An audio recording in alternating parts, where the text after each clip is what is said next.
मैंने कनाडा की जिंदगी के मसाइल के बारे में वीडियो क्या बनाई, सब लोग कमेंट करने लगे कि भाई छोड़ दो कनाडा, चले जाओ वापस पाकिस्तान। तो क्या पाकिस्तान अब मैं जा सकता हूँ? आज की वीडियो इसी के बारे में है। अस्सलाम वालेकुम नाजरीन, मैं हूँ बिलाल जफर, ओंटारियो कनाडा से। आज हफ्ता है और इस वक्त हो रहा है 8:45 बजे सुबह का।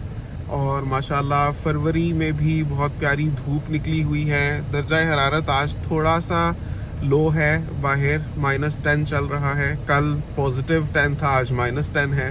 कल फिर +11 हो सकता है, लेकिन बहुत प्यारी धूप निकली हुई है और बर्फ़ वगैरह कुछ नहीं है। आज की वीडियो में मैं आपको बताऊंगा, मैंने जो लास्ट वीडियो बनाई थी कि कनाडा में क्या मुश्किलात होती हैं, उसके बारे में एक बड़ी रियल पिक्चर मैंने पेश की थी कि लोगों के दिल में यहाँ से वापस जाने का ख्याल क्यों आता है या क्यों कुछ फैमिलीज़ मूव आउट कर जाती हैं कनाडा आके। तो कमेंट्स में काफ़ी लोगों ने कहा कि फिर आप क्यों हैं कनाडा में, आप कब आ रहे हैं वापस, आप क्यों नहीं आ जाते। तो आज मैं उसका आपको जवाब देता हूँ आज की वीडियो में कि कनाडा में जो भी मसाइल हैं, ज़ाहिर है हम आखिर दुनिया में हैं। पाकिस्तान से अगर कनाडा में आ गए डजंट मीन कि हम दुनिया से ही परवाज़ करके जन्नत में पहुंच गए हैं। हम दुनिया में ही एक मुल्क से दूसरे में शिफ्ट हुए हैं, तो डेफिनेटली हर मुल्क के कुछ बेनिफिट्स, कुछ मसाइल होते हैं।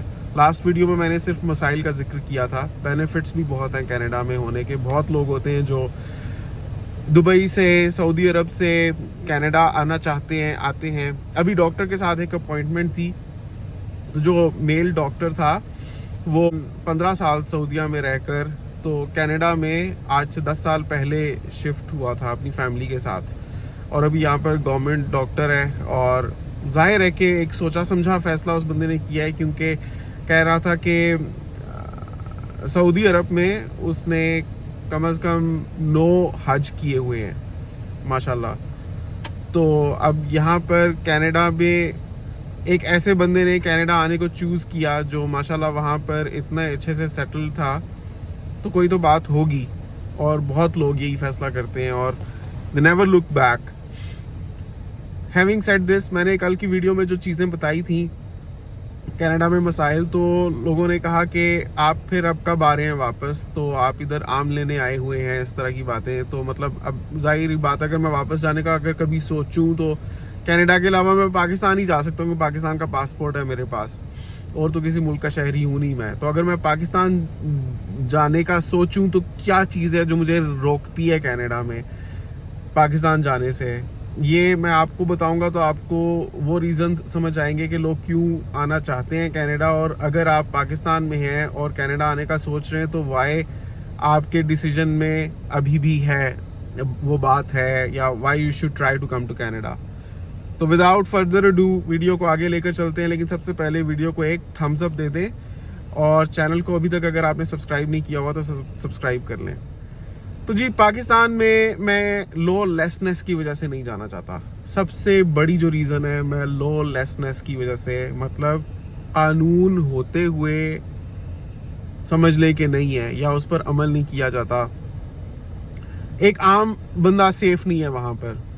अभी आजकल मैं देख रहा हूँ कि सलमान मिर्ज़ा एक यूट्यूबर है, एक एंकर पर्सन भी है। मैं काफ़ी वीडियोस बनाता था बिलाल जफर शो पर, समटाइम्स हॉट करंट अफेयर्स के बारे में भी। तो उन दिनों मैं देखता रहता था कि मेरे अलावा और कौन कौन इन चीज़ों पर बात करते हैं। तो Salman Mirza was one of the people जो बात करते थे हॉट इश्यूज़ पर या करंट अफेयर्स पे, पॉलिटिकल मैटर्स पर पाकिस्तान में, या सोशलॉजिकल या सोशल मैटर्स पर। उनके अलावा और भी हैं जैसे मारिया अली, महरीन सिप्तान वगैरह, सोहराब बरकत। तो सलमान मिर्ज़ा वो वन ऑफ देम। आजकल वो बंदा गायब है, वो अपने घर से उठा लिया गया है। सलमान मिर्ज़ा का कहीं पता नहीं चल रहा कि वो किधर है। आज से तकरीबन 2 हफ्ते पहले उसकी बीवी ने वीडियो अपलोड की है और बताया है कि कुछ लोग आए रात में और बहुत ज़्यादा बेल्स बजी, तो सलमान मिर्ज़ा बाहर गया। वो बीवी ने भी देखा कि कुछ सिविलियंस थे और कहती है कि कुछ ने कुछ यूनिफॉर्म पहना हुआ था, आई डोंट नो। तो वो उसको अपने साथ ले गए हैं। तो अब वो FIR दर्ज करवा रही है उसकी बीवी, लेकिन उसमें भी उसको मसाइल पेश आ रहे हैं। और 2 हफ्ते हो गए हैं सलमान मिर्जा को, उसको घर से उठा लिया गया है और उसका कुछ नहीं पता कि वो किधर है। ये आलम है पाकिस्तान में। ये मैंने आपको एक एग्जाम्पल दी है कि पाकिस्तान में एक आम शहरी महफूज नहीं है। पाकिस्तान में आप जानते हैं अभी हाल ही में इलेक्शंस हुए हैं, तो अब मैंडेट चोरी हो रहे हैं। कौन लोग हैं जिनको सीट्स मिली, जो जीते अपने अपने हलकों से, और अभी तक हुकूमत बन के नहीं दे रही। मैं कहता हूँ कि आज के इस 2024 के दौर में इतना पेपरी सिस्टम आपने क्यों रखा हुआ है कि जाकर एक एक बंदा कागज में वो थंब लगा के या उस तरह से वो ड्रॉप कर रहा है। Why should it not be an electronic system? आप वहीं के वहीं लोगों के लिए भी आसानी करें। क्यों हम इस तरह से पासवर्ड प्रोटेक्टेड हाई फाई किस्म का एक सॉफ्टवेयर बेस्ड सिस्टम नहीं इंट्रोड्यूस करवा सकते इलेक्शंस के लिए, वोटिंग के लिए, कि लोग अपनी कन्वीनियंस के साथ वोट कर सकें। ना सिर्फ पाकिस्तान में मौजूद लोग वोट कर सकें, बल्कि पाकिस्तान से बाहर जैसे हम हैं, हम लोग भी वोट कर सकें। हम भी पाकिस्तानी शहरी हैं, हम भी उसमें कंट्रीब्यूट कर सकें, अपनी राय का इजहार कर सकें। तो क्यों नहीं है? क्यों इतना बैकवर्ड अभी भी सिस्टम है? क्यों अभी तक इलेक्शंस के रिजल्ट्स नहीं आए? क्यों अभी तक गवर्नमेंट नहीं बनी? ये वो रीजंस है कि मैं पाकिस्तान नहीं जाना चाहता। लॉलेसनेस, लैक ऑफ सिस्टम्स, जिसकी लाठी उसकी भैंस। मेरे ठीक ठाक पैसे जाया हो गए एक फजूल हाउसिंग सोसाइटी में।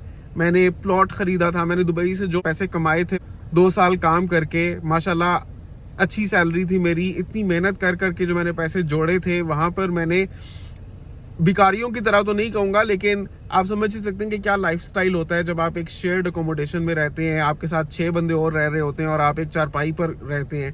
इतनी अच्छी सैलरी लेकर मैंने उस तरह के हालात में गुजारा किया ताकि 4 पैसे जोड़ सकूं मैं। वो पाकिस्तान में आके खड्डे में मैंने डुबो दिए। और जाहिर सी बात है कि मेरे जैसे बंदे ने कुछ रिसर्च करके ही इन्वेस्टमेंट की होगी। ऐसा नहीं है कि मैंने हवा में तीर चला दिया था, लेकिन कहने का मकसद ये कि जितना मर्जी आप कोशिश करके इन्वेस्टमेंट करें, देखभाल के करें, जब आपके पैसे मुकद्दर में डूबने लिखे थे तो वो डूब चुके हैं मेरे। कम से कम मेरा कोई 60 से 70 लाख रुपए का नुकसान हुआ है, जो उस वक्त के हिसाब से मैं बात कर रहा हूँ। मतलब मैंने उतने का सोना ले लिया होता तो अभी शायद वो डबल हो गई होती प्राइस। मैं इस जैसे कह सकता हूँ क्योंकि मैंने 2020 में जो सोना लिया था, एक बार ली थी मैंने सोने की 11 लाख रुपए की, तो अभी कनाडा आने से पहले मैंने वो बेची थी 18.5 लाख रुपए की, और विद इन अ मंथ वो 21 लाख का हो गया हुआ था। मैंने फिर भी सस्ता बेच दिया था क्योंकि मैंने खैर बेचकर डॉलर्स ले लिए थे। क्योंकि मैंने 2020 में सोना खरीद कर 2023 के एंड तक मैंने उस पर 7.5 लाख रुपया कमा लिया था। तो सोचें अगर मैंने 2018 में सोना लिया होता तो अभी तक तो वो डेफिनेटली डबल से भी ज्यादा मुझे प्रॉफिट दे गया होता। लेकिन पाकिस्तान में जाकर मैंने इन्वेस्ट किए और वो एक बोगस हाउसिंग सोसाइटी निकली और उसमें मेरे पैसे डूब गए हुए हैं। ये वो चीज़ है, ये वो वजह है कि मेरे दिल से ना, मुझे अच्छा नहीं लगता ये चीज़ें कहनी, लेकिन डेफिनेटली पाकिस्तान में मेरी सारी ज़िंदगी गुजरी है। मुझे वो लैंड, उसके साथ आपको प्यार होता है, उसके कल्चर से मुझे प्यार है, वहाँ के बहुत सी चीज़ें मुझे अच्छी लगती हैं। लेकिन ये सिस्टम्स हैं, ये लॉलेसनेस है, ये बर्बादी है जिसकी वजह से मैं पाकिस्तान नहीं मूव करना चाहता। 1 साल हो गया है माशाल्लाह, ना मुझे अपने घर की कोई रिपेयर एंड मेंटेनेंस का मसला पड़ा है, ना मुझे कोई बिजली पानी गैस का मसला पड़ा है। मैं कहता हूँ और सारी बातें ख़त्म हो जाए, जो बिजली पानी गैस का ये जो 3 चीज़ें मेरे सर से जो उतरी हैं ना, they are reason enough for me कि मैं इधर ही रहता रहूँ, क्योंकि ये इंसान की बेसिक रिक्वायरमेंट्स हैं, बेसिक ज़रूरियात हैं, और पाकिस्तान में इंसान को वो नहीं मिलती। आपको अगर मिल जाती हैं, किसी किसी इलाके में लोग अक्सर कमेंट्स करते हैं हम फलां जगह रहते हैं तो हमें यहाँ पर बिल्कुल मसला नहीं है, हम फलां जगह रहते हैं हम यहाँ बिल्कुल मसला नहीं है, तो you would be paying a very very high amount for that. जाहिर सी बात है अगर आपके पास ज़्यादा पैसे हैं तो आप खरीद लेते हैं चीज़ें। अगर आप ज़्यादा पैसे कमा रहे हैं, आपका बिजनेस है, आप पाकिस्तान में बैठे हुए डॉलर्स छाप रहे हैं, कुछ भी है, तो अगर बिजली का बिल बढ़ता है अभी, आपको क्या फ़र्क पड़ता है इस बात से। लेकिन मैं एक आम बंदे की सिचुएशन की बात कर रहा हूँ कि आम बंदे के लिए आसान नहीं है पाकिस्तान में रहना। अभी हमारे रहते हुए वहाँ पर, जब मुझे याद है कि मैं गैस के सिलेंडर्स लेता था 13 kg की गैस, जब मैं अपने घर में मूव हुआ था 2019 में, तो पहला सिलेंडर जो मैंने लिया था 5,000 रुपये का सिलेंडर था। और 1300 रुपए की उसमें गैस डली थी। तकरीबन 6-7 महीने यही रेट रहा था गैस का। उसके बाद 2000 हो गई, फिर 2500 हो गई, और अभी कनाडा आने से पहले पहले 4000 रुपए की गैस फिल होती थी उस सिलेंडर में। और अब मुझे नहीं पता कि क्या हालात हैं। इसी तरह से बिजली के यूनिट्स के रेट्स बहुत ज़्यादा बढ़ गए हैं।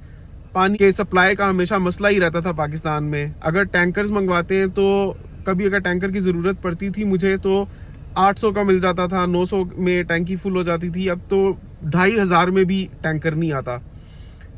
तो पानी, बिजली, गैस पूरा करते करते बंदा खुद पूरा हो जाता है वहाँ पे, जिसकी वजह से इंसान अपना जो पोटेंशियल है ना वो कभी एक्सप्लोर नहीं कर सकता, क्योंकि वो बेसिक फजूलियात, ज़रूरियात में ही खपा रहता है। उससे बढ़ के उसके पास कभी वो प्रिविलेज ही नहीं होती। सबकी बात नहीं कर रहा, बहुत से लोगों के पास होती भी है। मेजोरिटी की मैं बात कर रहा हूँ कि वो अपनी बुनियादी ज़रूरियात ही पूरी करने में इतने उलझे हुए हैं पाकिस्तान में कि उनको अपनी उससे आगे बढ़ के ज़िंदगी में क्या क्या अचीव कर सकते हैं कोशिश करके वो सोचने की फुर्सत ही नहीं मिलती। अपना पर्सनल लेजेंड एक्सप्लोर करने का मौका नहीं मिलता। इस वजह से मैं पाकिस्तान नहीं जाना चाहता। कनाडा में ठीक है, मैंने आपके साथ जिक्र किया था पिछली वीडियो में कि महंगाई है, बहुत ज़्यादा टैक्सेस हैं, लेकिन हम लोग बेसमेंट में रह रहे हैं तो कुछ बचा पा रहे हैं। लेकिन बेसमेंट में रहना है ना पॉसिबल अभी भी? आपको क्यों मूव करना है ज़रूरी टाउन हाउस में? आपको क्यों मूव करना है एक आइसोलेटेड ग्राउंड फ्लोर में जिधर कि आपने यूटिलिटी बिल्स भी खुद पे करने? आखिर कर ही रहे हैं ना, हम 1 साल से गुजारा कर रहे हैं। 1 साल कर चुके हैं तो 2 साल और भी कर सकते हैं, 3 साल और भी कर सकते हैं हम बेसमेंट में गुजारा। कोई मौत नहीं आ रही माशाल्लाह। और पानी, बिजली, गैस का हमें कोई मसला नहीं है बेसमेंट में। इट्स लीगल बेसमेंट, एक हवादार बेसमेंट है, वॉकआउट बेसमेंट है, हमारे पास पूरी प्राइवेसी है अपनी। तो आई डोंट थिंक ये this so much qualifies as a मसला। हाँ ये है, हम घर नहीं यहाँ पर ले सकते, शायद सारी उम्र नहीं ले पाएंगे, लेकिन घर कितने ही लोग हैं जो पाकिस्तान में रहते हुए भी नहीं ले सकते। इट्स नॉट अ कनाडा का मसला, इट्स अ मसला वर्ल्ड वाइड। अगर आपके पास घर नहीं है, हमने माशाल्लाह अच्छे वक्तों पर बना लिया पाकिस्तान में, अब तो मैं नहीं समझता आप कभी भी नौकरी करके पैसे जोड़ के पाकिस्तान में घर बना पाएंगे। आपको एक उम्र लग जाएगी, लोगों को उम्र लग जाती है यूएई में पैसे कमा के, अबू धाबी में कमा के, दुबई में कमा के, उसके बाद वो 5 मरले का घर बना पाते हैं पाकिस्तान में। मैं माशाल्लाह अच्छे वक्तों में माशाल्लाह डॉलर्स में अर्न कर रहा था, तो मैंने प्लॉट खरीदा, फिर वो अप्रिशिएट कर गया प्राइस में, मेरे लिए पॉसिबल हुआ कि मैं घर बना पाऊँ पाकिस्तान में। तो इट हैपेंड फॉर मी। लेकिन पाकिस्तान के रुपए कमा के नौकरियां करके बहुत मुश्किल है कि आप कभी भी घर बना सकेंगे पाकिस्तान में भी। तो दैट इज़ नॉट अ मसला कनाडा स्पेसिफिक अगर मैं बात करूँ। हाँ ये ज़रूर है कि अगर नॉन मुस्लिम्स की बात की जाए तो उनके लिए बल्कि ये वक्ती मसला है। ये जो हाई मॉर्गेज रेट भी है कनाडा में, कहते हैं कि जैसे अभी 6% है, 7% है, 8% है, जो भी है, ये एक वक्ती मसला है, क्योंकि पहले it was like close to 1% only, which was very minimal. तो कोई जो घर की टोटल वैल्यू होती थी उसके मुकाबले में कोई बहुत ज़्यादा मॉर्गेज पे नहीं करनी पड़ती थी, बल्कि लोगों को जस्ट एक रिलैक्सेशन मिल जाती थी कि जो पैसे इकट्ठे पे करने उसके बजाय उनको सेवरल ईयर्स मिल जाते थे पैसे पे करने के लिए। तो ये जो मॉर्गेज रेट हाई गया हुआ है अभी कोविड के इन्फ्लुएंस के असर से, अगर कल को लो हो जाता है तो नॉन मुस्लिम्स जो इंटरेस्ट बेस्ड मॉर्गेज लेने में कोई हर्ज नहीं समझते, उनके लिए तो it's a haven Canada, it's a piece of heaven.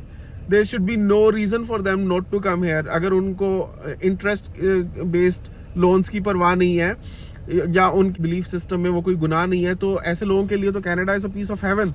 ये तो मैं मुसलमानों के रेफरेंस से बात कर रहा था। मुसलमानों में भी वो मुसलमान जो नहीं सोच सकते सूद में पड़ने का, उनके लिए ये है कि कल को अगर मॉर्गेजेस इंटरेस्ट लो भी हो जाते हैं तब भी I never see myself buying a house है, अनलेस के मैं किसी इस्लामिक एक रिलायबल मॉर्गेज के थ्रू ये चीज कर सकूं जो रब को मंजूर हुआ तो जिंदगी में कभी हो पाएगा। वरना ये है कि टाइम पास के लिए अगर देखा जाए क्वालिटी ऑफ लाइफ के हिसाब से, अगर आप मॉर्गेज पर भी घर ले लेते हैं तो आप जैसे एक डबल स्टोरी घर है ग्राउंड फ्लोर पे कनाडा में आप रह रहे हैं, आप बेसमेंट आपने रेंट पर लगा दिए, तो लेट्स से मॉर्गेजेस लो हो जाती हैं, इंटरेस्ट लो हो जाते हैं, आप बेसमेंट से जो किराया कमा रहे हैं उससे आप अपने घर की मॉर्गेज पे ऑफ कर पाते हैं। लेकिन इवन विद दैट आप उस सिचुएशन में टाइड रहेंगे for a good 30 to 35 years.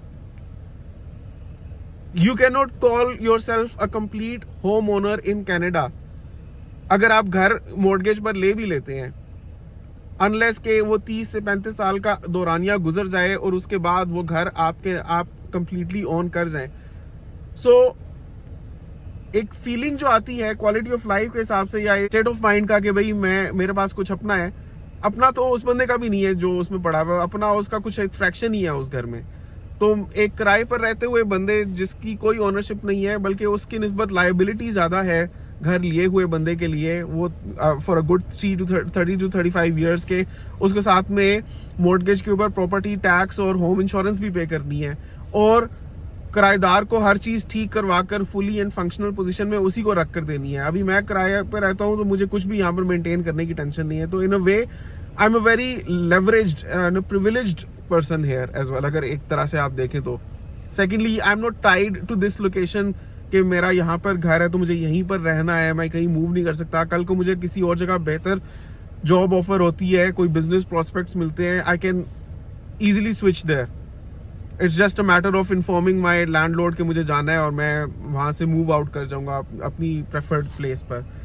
तो एक फ्रीडम है मोबिलिटी की मुझे. ये वो चीजें हैं जो एक किराएदार को एक ज्यादा बल्कि प्रिविलेज्ड पोजीशन पर रखती हैं, specially the current scenario Canada में as compare to the landlords. तो जो मैंने जिक्र किए थे कनाडा में जो नेगेटिव पॉइंट्स के, और सर्दी का मसला तो हाल ही हो गया. इस साल तो सर्दी पड़ी नहीं है कनाडा में. आप देख सकते हैं माशाल्लाह कितनी प्यारी धूप पड़ रही है, बल्कि गाड़ी में हीटर ऑन किया है मुझे अभी गर्मी लगने लग पड़ी है. तो सर्दी का तो मसला ही नहीं है. आई डोंट काउंट सर्दी as a problem in Canada, especially अगर आप ओंटारियो में रह रहे हैं. मैं सस्कैचुअन अल्बर्टा की एडमंटन की बात नहीं करता. ओंटारियो में सर्दी is not a very big issue. तो वो तो आप नेगेटिव पॉइंट्स में से किक आउट ही कर दें. तो बात बहरहाल मैं ये कर रहा था कनाडा वर्सेस पाकिस्तान में. तो घर लेना पाकिस्तान में भी लोगों के लिए पॉसिबल नहीं है आजकल की महंगाई के दौर में. वो तो अच्छे वक्तों में माशाल्लाह मैं होम ओनर बन गया, वरना अब तो मैं नहीं सोच सकता कि वो चीज, अगर मैं डॉलर्स भी कमा रहा होता तब भी कॉस्ट ऑफ लिविंग इतना इंक्रीज कर गया. और वो हालात और वक्त की बात होती है. अब मैं माशाल्लाह मैरिड हूँ, मेरे अपने खर्चे इतने ज्यादा हैं कि अगर मैं डॉलर्स में भी अर्न करके पाकिस्तान में रह रहा होता हूँ तो I can live a good lifestyle, but I can not see myself buying a home in Pakistan with this money. वो उस वक्त मैं सिंगल था और सिंगल रहते हुए माशाल्लाह अच्छे पैसे मैंने कमा लिए, तो वो मेरे लिए हो पाया. मैं अपने वालिदैन के साथ रहता था और मेरे वालिद साहब ने मेरा घर तामीर किया था. अल्लाह उनको जिंदगी दे, सेहत दे, खुशियां दे, मेरे वालिदैन को, सास ससुर को, सबके वालिदैन को. तो वो चीज़ हो पाई. तो वो वक्त और हालात की बात है. उस वक्त अगर मैं मैरिड होता, मेरे ऊपर सारी ये जिम्मेदारियां होती, तो वो शायद चीज़ नहीं हो सकती थी पॉसिबल. तो अल्लाह को मंजूर था, वो चीज़ हो गई माशाल्लाह. वक्त की बात है. तो अब भी पाकिस्तान में लोगों के लिए घर लेना मुश्किल है. तो पाकिस्तान में बढ़ती महंगाई की वजह से, पानी बिजली गैस के रोलों की वजह से, लॉलेसनेस की वजह से, निज़ाम के ना होने की वजह से, और एक जागीरदारी निज़ाम और एक जगह टैक्स, एक बदमुआशाना जो कल्चर है ना, मेरे जैसा मुहज्जिब बंदा या शरीफ इंसान उसमें अपने आप को घुटा हुआ महसूस करता है. जो लोगों को तड़ी दिखाकर या बदतमीजी करके अपने उंगली टेढ़ी करके घी निकालने में बिलीव नहीं करता, ऐसे शरीफुन नफ्स इंसान के लिए मुश्किल है पाकिस्तान में. एंड देन पाकिस्तान में एक और चीज मैं आपको बताऊं कि इस तरह का कल्चर है कि मैंने देखा है आमतौर पे सोसाइटी में बहुत से घरों में द ग्रोन अप चिल्ड्रन जो टीनेज को क्रॉस कर जाते हैं, 20s में आ जाते हैं, दे नेवर लीव नेस्ट. अपने घर को छोड़ के अपने पांव पर खड़े होने की बहुत कम एक इम्पिटस होता है. उसी फैमिली में जुड़े रहते हैं. एक हद तक उसकी सेंस भी बनती है, अच्छा भी लगता है, चलो माँ बाप के साथ है, लेकिन वो माँ बाप के साथ वो एक जोंक की तरह चिपके होते हैं. हालांकि उनमें बहुत पोटेंशियल होता है अगर वो अपने पैरों पर खड़ा होकर अपनी सलाहियतों को पहचान कर अपने आप को, they can really fly, they have very big wings, लेकिन वो कभी उड़ने की कोशिश ही नहीं करते. कनाडा में इस तरह का सिस्टम है कि the grown up children they can not survive being with their parents like this, उनके साथ चपक के, like parasites, this is not possible. अब इसको प्लीज दिल पर मत लीजिएगा, मैं सबको पैरासाइट्स नहीं कह रहा, मैं हर उस बंदे को भी पैरासाइट नहीं कह रहा जो अपने वालिदैन के साथ रहता है या कभी वो उनके घर से नहीं निकलता। मैं हर उस बंदे की बात नहीं कर रहा, मैं उस बंदे की बात कर रहा हूं जो सुस्त होते हैं लड़के, खास तौर पे जो मेहनत नहीं करते, जो कोशिश नहीं करते, जो सिर्फ अपने वालिदैन की तरफ देखते रहते हैं फॉर फाइनेंशियल असिस्टेंस। और ऐसी बहुत सी एग्जांपल्स हैं पाकिस्तान में जो मैंने देखी हैं। तो यहाँ कनाडा में ना या पाकिस्तान से जब आप बाहर मूव आउट कर जाते हैं तो बच्चे अपने पेरेंट्स को भी सारी जिंदगी ऐसे स्ट्रगल करते हुए देखते हैं। उनमें एक पहचान होती है कि गुर्बत क्या होती है, मेहनत क्या होती है, मेहनत करना क्या होता है। वो हिना आ रही है वॉलमार्ट से निकली, मैंने उनको बीप किया है कि उनको पता चले गाड़ी मैंने कहाँ पार्क की हुई है। तो मेहनत करते हुए बच्चे देखते हैं, उनको गुर्बत का भी एहसास होता है। अभी मेरी बच्ची को पता है कि बेसमेंट में रहना क्या होता है, बसों में धक्के खाना क्या होता है। वो उसको अभी तो मैंने माशाल्लाह गाड़ी ले ली है, लेकिन उसको पता है कि गाड़ी ना हो तो क्या होता है। एंड दैट हमें मेहनत करते रहना है अपने आप को, अपने ये कॉस्ट ऑफ लिविंग यहाँ की अफोर्ड कर पाने के लिए। कोई स्पून नहीं फीड करेगा। तो ये देखते हुए बच्चे बढ़ते हैं, बड़े होते हैं। और यहाँ का सिस्टम ऐसा है कि माशाल्लाह फिर कॉलेजेस में पढ़ाई भी इतनी अच्छी, मतलब यहाँ की वर्ल्ड नॉन, और लोग कहाँ से आते हैं कनाडा पढ़ने के लिए। जाहिर है कि बच्चे यहाँ से पढ़ेंगे तो उनका करियर बहुत अच्छा वैसे ही बिल्ड हो जाता है। तो ये रीजंस हैं हमारे पास कि बच्चे यहाँ पर रहेंगे, कल को इंशाल्लाह सस्ते में, being Canadian permanent residents, being Canadian citizens, उनको हाईएस्ट स्टैंडर्ड की पढ़ाई करने मिलेगी कनाडा में, उनके कैरियर्स बन जाएंगे। पाकिस्तान में हम लोग इतनी फीस पे करके जो पढ़ाई होती है, मैंने बहुत से एग्जांपल्स देखी है, बच्चों का कुछ नहीं बना पाकिस्तान में। महंगी फीसें वालिदैन ने भरी, इतनी मुश्किलात से बच्चों ने मेहनतें कर करके डिग्रीज ली, उनके बाद कोई फायदा नहीं हुआ अनलेस कि वो पाकिस्तान से बाहर नहीं मूव आउट करके मेरी तरह। तो ये वजह है कि हम पाकिस्तान नहीं वापस जाना चाहते कि पढ़ाई इतनी महंगी है, लेकिन जो सिलेबस है, जो करिकुलम है, मैं जानता हूँ उसको, and I don't believe in that. मैं नहीं मानता कि वो 21st सेंचुरी के आज के दौरे हाजिर के हिसाब से जो स्किल्स रिक्वायर्ड है बच्चे उस तरीके से तैयार किए जा रहे हैं। तो मैं नहीं उसको मानता। I think I have pretty much summed up most of the reasons जिनकी वजह से मैं पाकिस्तान नहीं जाना चाहता। यस, इट्स लॉलेसनेस, इट्स पानी बिजली गैस के मसले, इट्स बढ़ती हुई महंगाई, इट्स बदमाशाना निजाम। एक और ये चीज है पाकिस्तान में, मैं खुद क्योंकि पाकिस्तान से आया हूं, मैं जानता हूं, people always look up to those people जो बाहर होते हैं, उनको एक हायर पेडेस्टल पर वो मानते हैं। और ये चीज आप कभी जिंदगी से खत्म नहीं कर सकते, लोगों के ज़हनों से खुरच नहीं सकते कि लोग हमेशा पाकिस्तान में ये मानते रहेंगे कि जो पाकिस्तान से बाहर चला गया ना वो सक्सेसफुल हो गया, वो कामयाब हो गया। यही एक कॉमन माइंडसेट है, इसको आप चाह कर भी चेंज नहीं कर सकते। तो हम माशाल्लाह बाहर आ गए हुए हैं, तो why should we consider moving back, वापस उसमें जाने का जिधर से हम खुद बाहर आने को एक बेहतर पोजीशन में आना समझते थे। अब माशाल्लाह 1 साल में अल्लाह ने इतनी अच्छी जॉब दे दी, इतनी अच्छी गाड़ी दे दी। मेरी शक्ल से आपको क्या लग रहा है? मैं आपको परेशान लग रहा हूँ यहाँ पर? मेरी हेल्थ से आपको क्या लग रहा है? कुछ लोग कमेंट करते हैं बिलाल भाई गोरे गोरे हो गए यहाँ पर आके और माशाल्लाह आप देखें मेरे सर में बाल, आपको कोई सफेद बाल नहीं नजर आएगा, तो आपको मैं परेशान लग रहा हूँ यहाँ पे। तो ये रीजंस हैं। मैं वापस, चाहे कनाडा में कितना भी जो भी हम महसूस करें, वापस जाने के बारे में हम 100 दफा सोचेंगे। अब हम टेम्पोरेरली तो जा सकते हैं, अपने वालिदैन से मिलने जा सकते हैं, बहन भाइयों से मिलने जा सकते हैं, उनकी याद हमें आती है, सताती है, और इंशाल्लाह हम जाएंगे भी। लेकिन टू से कि हम परमानेंटली मूव बैक कर सकते हैं कनाडा के इन सुपरफिशियल मसाइल को देखते हुए, I don't see that happening. बाकी आप क्या समझते हैं नीचे कमेंट्स में अपनी राय का इजहार जरूर कीजिएगा। यहाँ कनाडा में बहुत बचत ना सही, माशाल्लाह अपना सुकून से रहते हैं, हाईएस्ट स्टैंडर्ड ऑफ लिविंग के हिसाब से। कितने तो लोग सऊदी अरब से यहाँ पर आते हैं, इवन के जो अरबी हैं, जिस इलाके में मैं हूँ वहाँ बहुत से अरबी हैं, और अपने वहाँ पर उनके महलों जैसे घर हैं, वो छोड़ के कनाडा में आके क्यों? उनके पास कोई रीजन तो है ना। चले 1 साल मुझे हुआ है यहाँ पर आए हुए, मुझे शायद इन चीजों की समझ नहीं आई, आगे जाकर मुझे भी शायद आ जाएगी समझ कि why is it so worth living, के दुनिया भर से लोग छोड़ छोड़ के इधर आ रहे हैं। लेकिन अगर मैं आज अपने पाँव पे कुल्हाड़ी मार के यहाँ से वापस भाग जाता हूँ, तो दोबारा अगर मुझे ये रियलाइजेशन हो भी गई तो मैं यहाँ पर नहीं आ पाऊंगा, क्योंकि it's not an easy move, it's not a free move, it takes a lot of money to come here. Even अगर हमारे पास राइट है एज अ परमानेंट रेजिडेंट कभी भी वापस आ जाने का, it's not just that right that counts. Ticket arrange करने हैं, यहाँ पर आकर दोबारा से एकोमोडेशन अरेंज करनी है, यहाँ पर जॉब अरेंज करनी है, और अगर हम सब कुछ बेच बाच के जाते हैं, गाड़ी भी बेच के जाते हैं, दोबारा से आकर गाड़ी लेनी है, which every time it's such a big risk.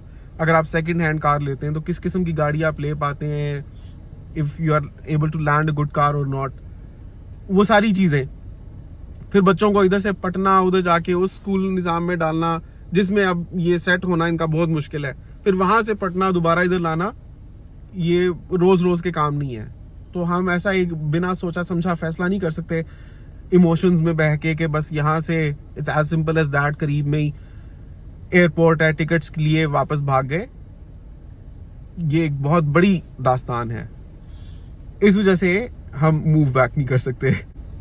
और फिर अभी तो हमें माशाल्लाह सिर्फ 1 साल हुआ है, अभी तो हमने सिर्फ जॉब्स के देखे हैं मजे या क्या सिस्टम होते हैं, अभी तो देखेंगे माशाल्लाह आगे आगे क्या क्या अपॉर्चुनिटीज निकलती हैं, कौन कौन से बिजनेसेस किए जा सकते हैं यहाँ पर, जॉब्स भी और ज्यादा हाई पेइंग हो सकती हैं माशाल्लाह, कल को हिना भी कमाने लग पड़ सकती हैं, which I think if it happens तो हमारी सेविंग्स इंशाल्लाह डबल से भी ज्यादा हो जाएंगी।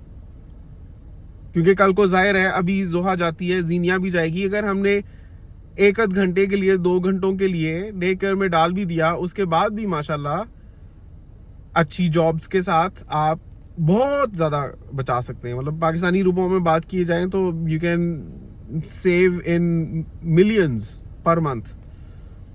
तो वक्त की बात है, थोड़ा सब्र करने की बात है। ये वो मामला नहीं है कि आप बस दिल भर गया, तंग आ गए, इमोशंस में बह के रो धो के पहुंच गए वापस, और कल को सोचा ओ ये हम क्या कर बैठे। So yes, it's not that easy. Hopefully आपको वीडियो बहुत पसंद आई होगी, बहुत अनएडिटेड और जेन्युइन वीडियो है। आपसे मिलता हूँ अगली वीडियो में, तब तक के लिए अल्लाह हाफिज।